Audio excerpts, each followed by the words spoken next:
Upat ka adlaw na lang Pasko na. Sayra nato ang presyo sa mga Noche Buena products nga sagad makita sa talad kananan. Ano ang report?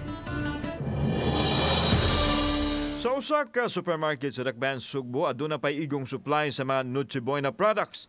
Siyempre, naguna kining kinaham nga mga hamon nga adunay managlahing porma. Managlahi usab ang brand ug ang presyo, pero susama ra nga lami ang ibutang sa talad kananan.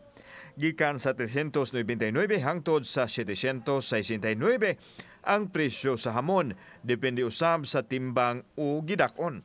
Matod sa tagduma sa tindahan nga adunay mga bulto nga order ug aduna usay ginagmay. Gawas sa hamon, himalitan usab ang mga dilata nga himuong salad o dessert. Mga pasta o spaghetti nga kinaham usab ilabi na sa mga bata. Pero karon makahatag utas mga customer ron. Napay mga kuan ma-serve na to.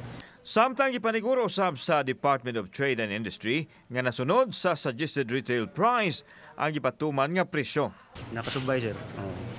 Nami may kuan nga sa DTI mao na gisubay na mga sa pricing.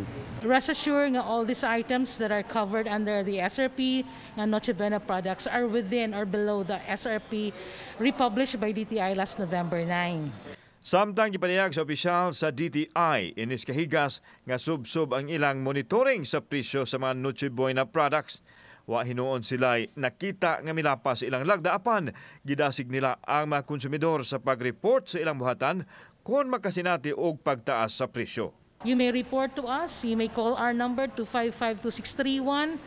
Even on a Saturday or Sunday, you may email us sa amuang account kanang ro7.cebu@dti.gov.ph.